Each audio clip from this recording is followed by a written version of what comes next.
Hello, everyone. Thanks again for joining us for What's Up Wednesday. This is another part in my series around career planning. So let's jump into it. We talked last time about doing a self-evaluation. Quick recap: know your strengths, know your weaknesses, understand what skills are transferable across industries and roles, and put together that statement of exactly what it is that's going to motivate you to have the biggest impact possible on any organization that decides to give you that chance. But let's that's step one. Let's talk about step two. Let's set some goals. Having a good career plan is really the same as anything else that we do in life that takes a significant amount of effort. We have to plan, right? We have to resource for it, and we have to think about how we're going to get there. Planning means setting some sort of goals, whether those are big milestone goals, BHAGs, the big, hairy, audacious goals, or little tiny baby steps that get you where you want to go. Let's talk a little bit about what that can look like in terms of career planning. When it comes to career success, for me, setting clear, actionable goals is essential and will give you the direction, motivation, and capabilities of seeing where you're at on a roadmap for exactly where you want to go with your professional life. And we talked about this last time. All of that in context of you got to stay flexible. No, you're going to have to adjust that. That's true of any time we set a plan, right? We know it's going to change. For a career perspective, we know it's going to move with the market. It's going to move with things that happen in your personal life that you don't expect to happen. And don't be discouraged when you need to adjust your plan. That happens every single time we make a plan, right? So let's talk more detail about the first step that I like to take when we're making a long-term career plan. And that's first setting your vision, right? So what does it actually mean for you? Does that mean early retirement or a role with a certain company or a certain type of role in any company? But have that long-term vision of what you're driving for. When I started my career, I didn't really do this. I never made a career plan longer than 3 years, which is totally okay, right? The reason I did that was because I had a very clear focus on promotability within my current employer. That was my goal, right? And I think that's natural. A lot of times, that's kind of where we start with career planning is what's the construct of how do I move up where I'm already at, which is a great goal. Your organization is going to love that, right? And it should be rewarding. Um, and that's a very much achievable usually on a 3 to 5 year time frame. But that's not the same for everybody. It's not the same for every organization, right? It's just really kind of talking about what do we think long term means to us, right? A lot of people I've been around do this in 5 or even 10 year increments. There's people later in their career and they're super happy where they're at. They've got a 20-year plan. They just want to work towards retirement. All of that is good. It's more about where do you want to be, and that's what's important for you, right? I encourage you to dream big, think about what's possible, where you could wind up, where you want to wind up, what type of organization you want to work for, where do you want to live. I'll never forget in a job interview, somebody told me careers are all about how well you get paid, where you live, and whether or not you want to go to work every day.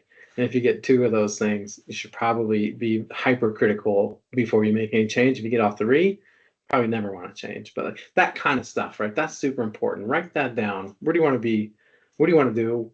And then put together a plan to get there. So once you know what that long-term vision really looks like, it's time to take a break and chop that up into smaller steps. Right? This is the same with any other plan. It's just about your career. Step number two, right? So step one, have a vision. Step two, what are the steps you need to take to get there? These steps could be things you need to do over the next few months, next several years, whatever that time frame is to reach those long-term aspirations. For example, in the safety world, that could mean going out and getting some sort of a certification. At ISS, for example, we're in the business of putting people on construction sites all over the world. That's one of our core services. Typically, we're looking for somebody who's got a certain level of experience, maybe lives in a certain place, but most often has like a CHST designation or an SSHO, maybe a CSP or an ASP, those type of things. You may want to do a little bit of research. We're going to talk about that a bunch next time, but you may want to do a little bit of research to understand what that type of certification might look like, and put that on a timeline, right, of how that supports your long-term goals. When you're doing this, when you're setting goals and trying to figure out what it is that you need to do to keep moving in the direction you want to go, I like to use the SMART goal model. And if you're not familiar with what a SMART goal is, I've been using this my whole career, all the way back to Cascade Steel Rolling Mills to current. SMART goals it's pretty simple. It's an acronym that means specific, measurable, achievable, relevant, and time bound. I'll give you an example. From earlier in my career when I first got into the consulting world, I was with an organization where there were multiple levels within a consulting rank, right? So consultant 1.1 or a 1.2 and a consultant 2.1, et cetera, right? And so I knew I wanted to go up through those ranks, but what I really wanted to do quickly, because I got into consulting kind of a little bit later in the career after industry, I wanted to go from a 1 to a 3. I knew 3 meant I was on the doorstep of partnership or whatever it is, right? So that's a bit of a stretch goal, but it's a good example of how you can set a SMART goal for career planning. In this case, it's specific. I want to go from a level 1 consultant to a level 3. It's measurable. The job coding in Workday or whatever the HR system is we were using is going to tell me whether or not I get there or making progress to get there. It's achievable. I've seen peers around me do it. So why not me? It's relevant. The organization is going to benefit. So they want me to do it, and everybody wins. And it's time bound. I want to do it in the next 3 years. If you break your goals up into that type of structure, it's going to help you keep track of them and help you keep them moving forward. And that's really what I wanted to get across today. So to recap, have a long-term vision, break that up into smaller chunks, and use the SMART methodology to bring it into reality so you can execute against it. And don't lose sight, again, being flexible. Don't get forced into a certain structure or whatever.